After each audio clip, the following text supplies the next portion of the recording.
Bonjour tout le monde et bienvenue dans ce premier épisode de cette nouvelle émission sur la table en Formica, une émission qui va s'appeler La Séance.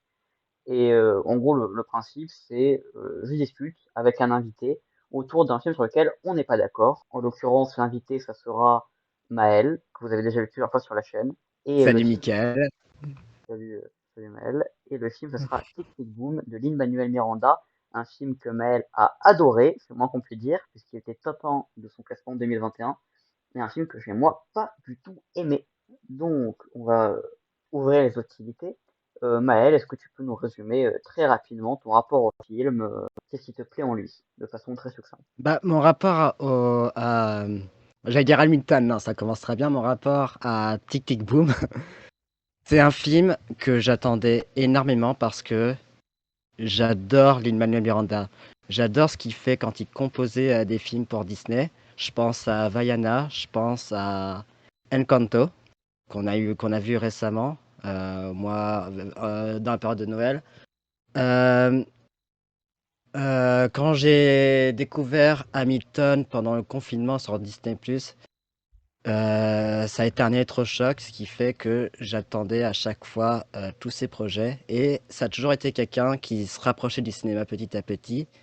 Et quand j'ai appris qu'il réaliserait Tic Tic Boom sur Netflix, ça a été une grosse attente. Et une attente dans laquelle je ne suis pas déçu parce que c'est un film qui m'a bouleversé. C'est un film qui fait beaucoup d'écho en moi quand on est dans la création, quand on cherche à écrire, quand on cherche à faire des projets, mais qu'on se rend compte que le temps passe très vite. Donc, c'est un film qui a beaucoup résonné en moi et j'ai vraiment passé un moment assez unique. Ah bah là, je remarque vraiment, je suis l'antithèse de toi sur ce film, parce que moi je ne l'attendais absolument pas, parce que je n'ai jamais rien regardé où Lin-Manuel Miranda a travaillé. Aucun des Disney que t'as cité, j'ai jamais vu ses pièces, jamais rien. Pareil, j'ai jamais entendu parler de John Larson, sur qui le metteur en scène de Broadway, dont le film, qui est le sujet du film. Et donc je l'ai vraiment mis par hasard, parce que je me suis dit, oh, c'est un film musical. Normalement, ça ne peut pas me déplaire, c'est un film musical. Oui, c'est ça, t'aimes bien les comédies musicales comme moi, donc Oui. Pour moi, du moment qu'il y a des chansons dans un film, le film a gagné. ah voilà, on est d'accord sur ça. Voilà, c'est ça. Ce qui rend d'autant plus frustrant le fait que je n'aime pas celui-là. Malgré le fait que j'attendais rien du film, je l'attendais absolument pas, je le considère comme ma plus grosse frustration de cinéma de l'année, parce que, alors, ce que j'ai pas dit, c'est que le film est une adaptation d'un show musical de Broadway de Jane Larson, qui est un show Ouais. autobiographique. Euh, et en fait, tout le long du film, j'ai trouvé les chansons géniales, les acteurs incroyables. Ça, je pense qu'on le redira, on dira pas assez, mais les acteurs dans ce film sont vraiment, vraiment incroyables tous. Les chansons m'ont transporté. Mais en fait, j'ai l'impression qu'il manquait un truc. En fait, le film en lui-même n'arrivait jamais à me. C'est jamais le film qui me touchait. Et en fait, au bout d'un moment, je me suis dit, mais en fait, pourquoi est-ce que je cherche pas plutôt à regarder directement le show de John Larson plutôt que regarder le film? Et donc, j'avais ce moment très frustrant où j'étais en mode, tout est génial, il y a de quoi faire un film incroyable, et j'ai l'impression que la mise en scène est tout le temps gâchée. Donc, c'était très frustrant comme visionnage. Ça l'a été aussi quand je l'ai re-regardé pour préparer l'émission. Euh, et du coup, bah, c'est la première question que j'aimerais te poser, Maël. Euh, Toi, au niveau de la mise en scène du film, qu'est-ce qui t'a marqué?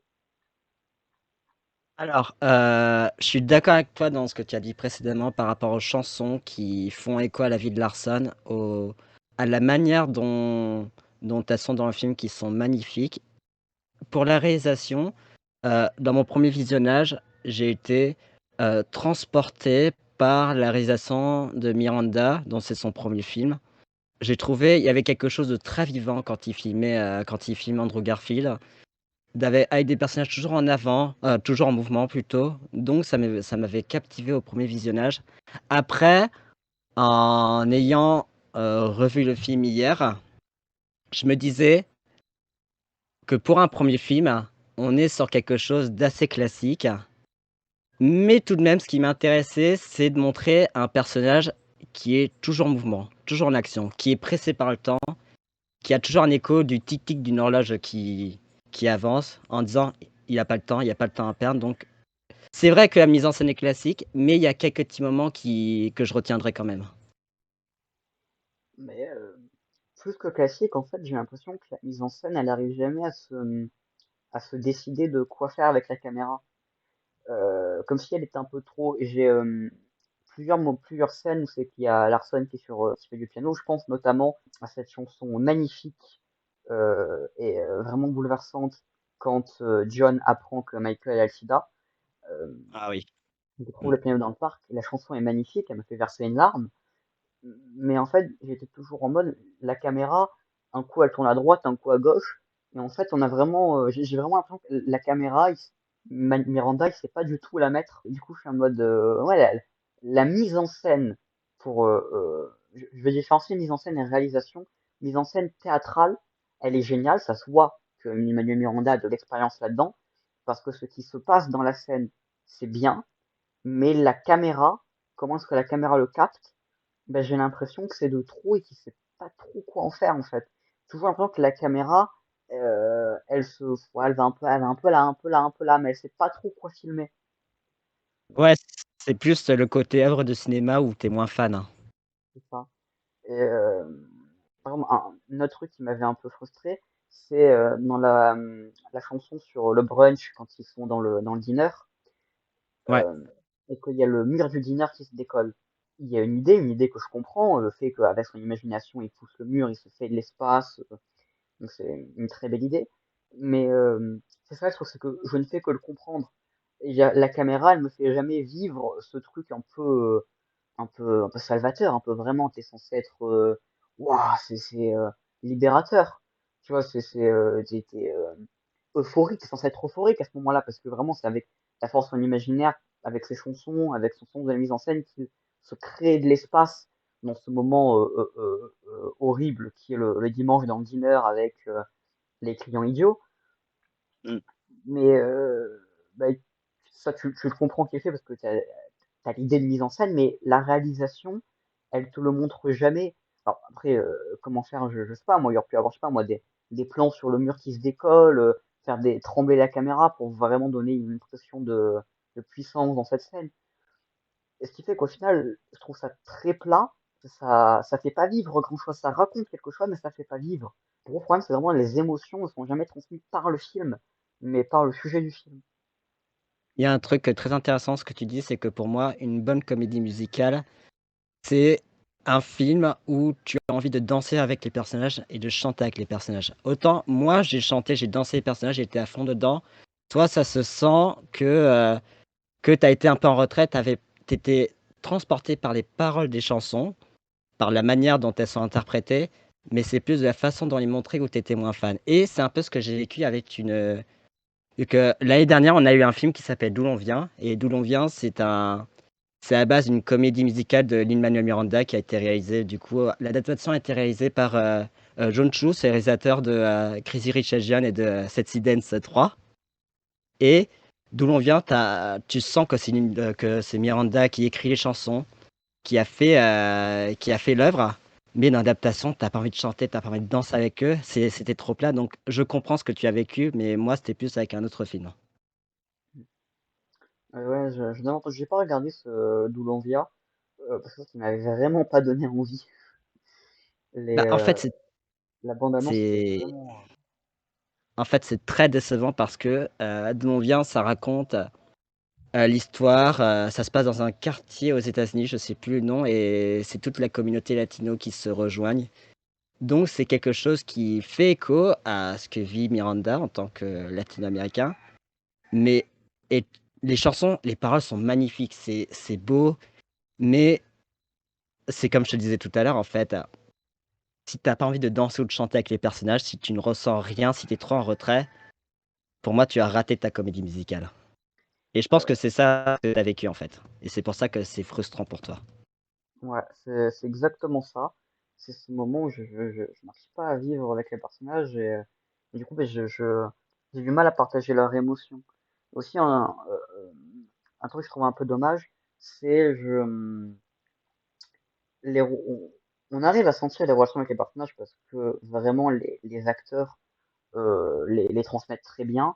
Euh, mais sais pas comment dire, mais j'ai l'impression qu'il y a tout un truc aussi où c'est qu'on parle de la situation d'un peu de bohème de cette époque et on le mêle aussi à l'émergence à ce moment avec la découverte du sida et la situation des homosexuels en Amérique à ce moment-là. Et le film en parle, mais bah, par moments j'ai vraiment l'impression que c'est un peu, il en parle de façon un peu superficielle, tu vois. C'est comme si c'était un sujet de fond, mais qu'il l'abordait qu'à demi-mot. Enfin, je sais pas comment. Bah, en fait, c'est qu'il l'aborde sans vraiment l'aborder. Est-ce que c'est parce que Larson était surtout concentré sur son œuvre et qu'il ne faisait pas attention à ce que vivaient ses amis? C'est peut-être comme ça que je le vois. Mais c'est vrai que, d'un cô c'est un peu frustrant qu'on n'aborde pas, ce côté-là, tout comme on n'aborde pas tellement sa mort, en fait, hein. C'est vrai que ça aussi, c'est assez frustrant. Hmm. Ça, c'est vraiment cette impression que il y avait plein de trucs intéressants, mais le film il a du mal à aller un peu de partout et c'est assez dommage de ce côté-là aussi. Après, je pense que ce qui intéressait Miranda, c'est plus de parler, du compositeur Larson qui devait être, une source d'inspiration pour lui. C'est comme ça que je vois, c'est pour ça que je trouve que ça fait sens que son premier film parle d'un compositeur qui a révolutionné Broadway. Mais voilà, c'est vrai qu'il y a plein de titres à côté qui où on se dit: «Tiens, s'il en avait parlé, ça aurait enrichi encore plus ce film», hein. Ah, mais je trouve qu'enrichi, c'est vraiment le bon terme pour le problème que j'ai avec le film, c'est le film est vraiment pauvre en fait. C'est triste en plus. C'est pas comme beaucoup de films où tu dis bon le réalisateur est juste pas très bon, tu vois, c'est pas plein de films, beaucoup de réalisateurs dans le monde, donc c'est normal que la majorité soit pas très bon. Là, Miranda, j'ai cette espèce d'autant plus frustrant que on sent que c'est pas juste le premier Yes Man ou le premier venu. On sent qu'il veut raconter quelque chose. On sent que le sujet le touche particulièrement, mais il n'arrive pas à le retransmettre de façon cinématographique, en fait. Et oui, un autre truc qui m'a fait, pour revenir sur le cinéma qui m'a dérangé dans le film, c'est, je sais, à des moments, le film est sur deux niveaux. Il y a le niveau où c'est que c'est une espèce de fausse captation de la pièce de Larson. C'est qu'en gros, il refait la pièce de stand-up avec les acteurs du film. Et des moments Mmh. où c'est qu'on est vraiment dans la vie de Larson, que c'est un vrai biopic. Et du coup, en fait, tout le temps dans le film, j'étais en mode, mais à quoi servent les scènes où c'est qu'ils sont sur le stand-up à jouer le spectacle de Larson? Je veux dire, Alors, ouais, oui, vas-y, ouais, continue. non, non, mais je sais pas si t'as une idée, parce que moi, je suis vraiment en mode, bah, autant que je regarde même si la captation du spectacle de Larson a l'air de pas être en très bonne qualité, autant la regarder directement elle, plutôt que de regarder une espèce de demi-biopic, demi, euh, euh, demi remake de la pièce, où en plus du coup la partie biopic à un moment coupe les chansons en plein milieu, les chansons reprennent après, ce qui ça aussi est un peu frustrant par moment. Alors moi, je l'explique, peut-être une façon pour Miranda de rendre hommage à Larson. Après, c'est marrant car on est parti sur un truc où on n'est pas en désaccord, mais au final, dans notre désaccord, on arrive à être d'accord. C'est, c'est très marrant. Mais je suis quand même en désaccord avec toi, mais je suis, en accord avec ce que tu ressens. C'est très complexe ce podcast. Mais, en fait, je sens, un réalisateur qui n'arrive pas à prendre parti parce que d'un côté, il veut f ça aurait pu être intéressant d'avoir ce film qui s'axe avant tout sur ce stand-up et d'avoir un rythme proche d'un stand-up. Et au final, d'un côté, il fait le stand-up, d'un autre côté, tu le biopic et tu sais pas tellement, où il veut danser et c'est vrai que c'est parfois un peu fouillis et c'est dommage parce que dans la partie stand-up, toute la partie où il chante, quand il y a pas de coupure, parce que ça aussi je suis d'accord avec toi, dans une comédie musicale, tu ne coupes pas une chanson, ce n'est pas possible, ça casse le rythme. Mais quand il chante, t'as pas de mise en scène, mais t'as juste des acteurs et actrices qui chantent et il arrive à retransmettre cette émotion quand il chante et c'est puissant et il y en a pas eu assez en fait de scènes comme ça. Mais en fait, je suis en train de me faire de la passion en même temps. Le film, il est un peu à l'image de Larson, c'est-à-dire que il est indécis. Oui. C'est-à-dire que le personnage dans le film, il sait pas quoi faire de sa vie, le film ne sait pas quoi faire de la vie de Larson non plus. Remarque, ce que je reproche au film, quelque part, thématiquement, ça suit son propos. Oui, au final, c'est un film qui est assez centré sur Larson et qui en fait, je pense que tu as raison, le côté indécis, c'est ce que vivait Larson et c'est ce qu'est Larson, en fait. Du coup, en fait, c'est une œuvre que je trouve touchante pour, pour ce qu'elle raconte et pour en fait ce que on sent ce que son réalisateur voulait raconter, mais il n'arrive pas à le transmettre. En fait, c'est touchant quand je l'intellectualise, mais c'est pas touchant à vivre en fait. Et c'est ça qui fait que je n'arrive pas à aimer le film. Ouais, c'est plus la façon dont tu vis l'œuvre à l'instant T où tu ne ressens rien, en fait. D'autant plus pour des films musicaux, parce que souvent, films musicaux souvent très très forts sur le moment, ça fait vivre un panel d'émotions. Enfin, les films musicaux, c'est des films quand t'as 20, t'as envie de te dire, tu pourrais rester 48 heures, 72 heures d'affilée à ne regarder que ça, jour et nuit, sans Mmh. manger de dormir. Mais tu te rends compte que c'est tellement riche en émotions que tu mourrais.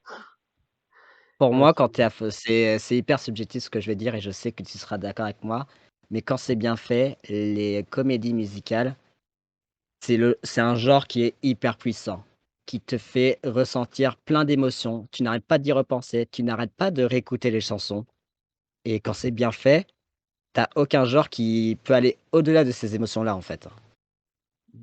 Ouais, Et ces émotions, moi, je les ai vécues en regardant, Tic Tic Boom. Je comprends ce que tu dis, mais est-ce que j'étais aveuglé parce que j'ai vu ce film au bon moment, dans le fait qu'il résonne énormément en moi? Est-ce que c'est juste parce que les paroles m'ont bouleversé? Est-ce que c'est l'interprétation d'Andrew Garfield qui est bluffant? Il est absorbé par, ce qu'incarnait Larson à son époque, par l'époque dans laquelle il vit, par cette toxicité qui avec son œuvre, du fait de ne plus vivre, de ne plus faire attention à rien, d'être centré sur son workshop et tout ça, ça m'a captivé et ouais et c'est vrai que quand on y repense, c'est pas ma grosse claque en termes de réalisation. Je pense qu'en termes de réalisation, j'ai eu une plus grosse claque en regardant, Petite fille, Gagarine, Slalom, heu True Mothers que tu n'aimes pas du tout, mais ça on n'y peut rien. ouais. Mais dans l'instant où j'ai vu ce film sur Netflix, bah, l'émotion que ça m'a transmis, il y a rien qui l'a égalé, en fait et c'est pour ça que j'ai mis numéro un. Moi aussi, ça, je peux le comprendre parce que, notamment, une scène qui m'a vraiment touché dans le film, enfin, il y a deux scènes qui m'ont vraiment énormément touché dans le film. Quand, justement, John apprend le sida de Michael, mais là, encore une fois, c'est uniquement la chanson et l'interprétation qu'en fait Garfield qui me bouleverse. Et la scène, quand la copine de John arrive à son appartement, j'ai oublié comment elle s'appelle. Euh, Sa copine dans le film, j'ai oublié comment elle s'appelle. Tu t'en rappelles, Maël? Attends, je vais te le dire de suite, je continue de parler. Et donc du coup, il est en train de bosser sur la dernière chanson de son workshop qu'il n'arrive pas à trouver. Ça fait plusieurs semaines qu'il l'ignore. Elle arrive chez lui à l'improviste et ils se disputent. Et cette scène, elle m'a vraiment bouleversé. Il y a deux moments notamment qui m'ont énormément marqué. Euh, c'est juste le, on sait qu'il est en larmes et qu'il essaye de dire qu'on comprend en fait qu'il arrive à rien faire, qu'il n'arrive pas à écrire, qu'il n'arrive pas à imaginer. Et à la fin de la scène, quand il y a câlin, un peu de réconciliation, et que là, c'est peut-être le seul moment où j'ai trouvé de la mise en scène intéressante, de la réalisation intéressante, et qu'on le voit en train d'imaginer quelle chanson il pourrait faire à partir de la dispute qu'il vient de vivre. Et là, j'ai trouvé ça intéressant comment est-ce que Miranda le filmait. C'est en gros, bon, ils sont disputés, ils font le câlin de réconciliation, et Andrew Garfield tapote en rythme sur le dos de sa copine comme si les notes de la chanson qu'il imagine de cette scène en fait. Et ça, j'ai Alors ouais, trouvé du la coup décision de faire intelligent pour le coup. ouais, ouais, du coup, le personnage s'appelle Suzanne, qui est interprétée par Alexandra Shipp et en fait, cette scène, ça montre quelqu'un qui ne décroche jamais de son œuvre, qui reste à fond dedans, qui ne fait pas attention au reste, qui ne fait pas attention, bah, au fait que sa copine hésite dans son choix de vie ne se rend pas compte que son meilleur pote d'enfance, Michael, a le sida et la scène où Michael lui dit qu'il a le sida, c'est une scène qui est absolument bouleversante. Pour moi, c'est le temps qui s'arrête. C'est une scène où Larson a arrêté d'entendre le tic tic boom parce que parce qu'il se rend compte les réalités de ce monde, les réalités qu'il perd des amis à cause du sida et que tout ce qu'il faisait avant, bah, ça se remet en question parce qu'il ne se rend pas compte qu'il peut perdre ses amis a alors qu'il était à fond dans son œuvre. C'est aussi une scène qui est assez. Il y a aussi dans la scène où c'est que Michael annonce le sida, il y a aussi ce moment où il se rend compte que finalement, lui, il en a du temps encore pour pouvoir écrire euh, des shows. Bon, au final, dans la vraie vie, il ne l'a pas eu ce temps, mais il n'était pas au courant, vu que lui, il a eu une mort assez brutale et Ouais. inattendue. Moi, c'est toujours un truc qui me fascine aussi, c'est les génies morts précoces.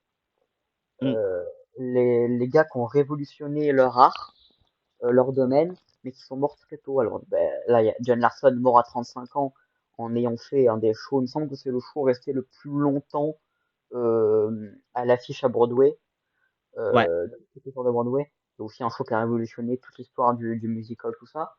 Mais dans le et au cinéma, final, il l'aura jamais vu. Il l'aura jamais vu oui, par Titi Gomes. C'est aussi le film de quelqu'un, qui était ambitieux, mais qui était trop ambitieux et sa première pièce, bah, ça a pas été une réussite parce qu'il était trop ambitieux et au mm, final, ce côté réussite, ce côté avoir marqué l'histoire, être un génie, il l'aura jamais connu et je pense que ça participe à Alexander Larson, le fait qu'il ait jamais vu, son succès. mm. Ouais, mais c'est toujours tragique ce genre d'histoire. Il y a aussi Jean Vigo, très grand réalisateur Jean Vigo, il a réalisé plusieurs courts-métrages, mais son seul long-métrage, il l'a réalisé alors qu'il était à moitié mourant, et il me semble qu'il n'a pas pu le voir de son vivant. Ouais, Jean Vigo, c'est une filmographie très très courte, mais qui a marqué l'histoire du cinéma de la même manière que Larson, c'est une dramaturgie très très courte. Je sais pas c'est quoi Ouais, le équivalent pour de filmographie pour les metteurs en scène de théâtre. je sais Euh, pas du tout. bon, on va partir du principe que c'est dramaturgie, au pire si c'est pas ça, tant pis. Et donc il en a une très courte et à la fois ça a l'air marquant, mais j'ai très envie de voir Rant aussi parce que ça a l'air assez génial. Il faudra que j'essaie de trouver ça. Mais ouais, c'est vraiment le frustrant, c'est rarement un film a été aussi frustrant pour moi. Cette espèce d'envie, parce que plus que dire que je n'arrive pas à me mettre dans le film, c'est j'ai envie plus que tout que de vivre ce film. Ça arrive à tout le monde, des fois, d'avoir des films qui sont bons, dans lesquels on n'arrive pas à rentrer dedans à l'instant où elle le regarde. Et peut-être que quelques années plus tard, on arrive à mieux, on est dans un meilleur moment, et on arrive à, là, on rentre dedans, là, on les vit, et là, on est pleinement en phase émotionnellement avec eux. Et Mmh. je sais pas toi, mais moi, souvent, ça m'arrive de me dire, bon, là, ce film, je l'ai pas aimé, mais c'est pas la faute du film, c'est la mienne. Ah, c'est J'ai ce que vu je dis souvent, en fait. Je sais ce que je dis souvent. Pour moi, un film mauvais, c'est un film où tu n'as rien à dire. Mais un film que tu n'aimes pas, en fait, c'est que toi, tu n'as pas aimé pour telle ou telle raison et peut-être, ouais, peut-être que dans l'instant où tu as vu ce film, tu n'étais pas prêt, en fait, à le voir. mm. Mais en même temps, tu vois, c'est ça, c'est en même temps, je me dis, c'est peut-être juste, j'arrive pas à me mettre dedans à ce moment-là, mais en même temps, j'ai tous ces défauts qui me viennent en tête où je me dis, ouais, mais non, là, j'ai vraiment un problème de mise en scène, de réalisation avec le film, où je comprends ce qu'il raconte, mais il me le fait pas ressentir. Et voilà, c'est quelque chose que je trouve d'autant plus dommage qu'il y avait tout pour me plaire dedans. Euh, Mais bon, en même temps, c'est pas compliqué. Du moment qu'il y a des chansons, moi je suis content. Donc, Ouais, bah, euh, surtout qu'il y a une je trouve que dans les chansons, il y a une variété dans le style hein, oui, et oui, dans ce ça que c'est ça raconte, hein. De la première chanson à la dernière, moi, c'est quelque chose qui me bouleverse et parfois je vais sur Spotify et je me mets l'album et je me mets à pleurer, pendant 2 heures, hein. Et tu vois, finalement, même si j'ai pas aimé le film, j'ai beaucoup écouté l'album du film. Parce que, encore une fois, parce que les chansons, bah, encore une fois, je l'ai dit plusieurs fois, elles m'ont vraiment marqué. Euh, Oui, puis je suppose qu'il y a des chansons qui te parlent, hein, dans le lot? oui, oui, vraiment beaucoup qui sont très. Même s'il y en a évidemment que je peux pas ressentir, mais parce que j'ai pas d'amis confidats et j'ai pas 30 ans, et je suis pas encore un artiste raté. Je le serai bientôt, mais pas encore. Oui, mais tu peux être un podcasteur raté. Euh, euh, on peut l'être à deux, je te signale. Mais Non, non, mais moi je pense à une chanson et je pense dans laquelle on peut tous reconnaître, c'est la première du film qui est, 30 sur 90, donc c'est avoir 30 ans en 1990 et pourquoi je pense que c'est une chanson qui nous parle? Parce que, tu es jeune, je suis jeune, mais tu as cette société qui nous donne cette pression de se dire qu'il faut faire un truc avant 30 ans. Que quand tu passes la trentaine, c'est un autre stade, c'est un stade où tu es censé être adulte et on te met tellement en avant ces réalisateurs, ces artistes, ces personnalités historiques qui ont fait quelque chose si jeune. Je pense au fait qu'on n'arrête pas de dire que Xavier Dolan a été, sélectionné au Festival de Cannes en étant hyper jeune et mine de rien, ça te met une pression et je pense que cette pression, on l'a tous vécue et on la vit actuellement et c'est pour ça que cette chanson, je la trouve aussi bouleversante, hein. bah, je suis vraiment d'accord avec toi là-dessus. Je trouve que c'est un truc assez con, mais j'ai 17 ans, tu vois, et je suis déjà frustré. Ça m'arrive déjà de me rendre malade de n'avoir rien fait. Alors qu'encore une fois, c'est normal, j'ai 17 ans, j'ambitionne de faire des films, c'est pas un truc que tu peux faire. Tu vois, malgré, il y a souvent ce truc un peu démagogique de dire qu'aujourd'hui on peut faire un film avec rien. C'est pas vrai. De un, il faut des idées pour faire un film et ça pas tout le monde en a. Et de deux, tu ne peux pas faire toutes les idées que tu as, tu ne peux pas toutes les faire avec rien. Tu vois. Et donc du coup, je sais que c'est pas rationnel comme frustration, mais j'ai la vie, donc je suis assez d'accord avec ce que tu dis. Non et attends, qu'est-ce que je veux dire? Non et puis en fait, on n'arrête pas de te donner des exemples de personnes qui ont su écrire leur histoire, du début à la fin, sans avoir de doute. Et en fait, on ne parle pas des doutes de ces personnages, donc ce qui fait que toi, tu te dis: «Attends, j'ai des doutes, je sais pas trop quoi faire, c'est parce qu'il y a un problème». Alors que non, c'est quelque chose de normal. Sauf que, bah, voilà, comme j'ai dit, tu es dans cette pression et tu te trouves nul parce que voilà, moi j'ai 24 ans, j'aurai 25 ans et mine de rien, j'ai pas fait grand chose, mais au final, en fait, il faut s'enlever cette pression et avancer à son rythme parce qu'en fait, Jonathan Larson, c'est quelqu'un qui, parce qu'il y a eu cette pression, n'a jamais pu profiter de la vie. N'a jamais pu voir qu'il avait du temps de faire de belles choses et ce qui fait que sa mort est si brutale parce qu'il est mort si jeune et au final, il est mort alors qu'il avait plein de choses à faire et qu'au final, il n'a pas eu le temps de les faire. Donc pour nous, on doit prendre ce temps afin d'écrire notre vie, notre histoire et il faut juste arrêter d'entendre le tic-tic des horloges. Eh bien, je trouve que c'est un très beau mot de la fin. Euh, vraiment, c'est très très bien dit. Et c'est aussi un beau résumé de Tic Tic Boom, du sujet du film. Euh, Et attends, a avant de conclure, est-ce que si tu avais l'occasion de voir la pièce, je sais pas moi, bah, Rent ou Tic Tic Boom, est-ce que tu irais la voir? ah, mais sans hésiter, sans aucune hésitation. Là, vraiment, sincèrement, ça a l'air. Euh, enfin, juste pouvoir voir ces chansons sur scène, ça doit être exceptionnel.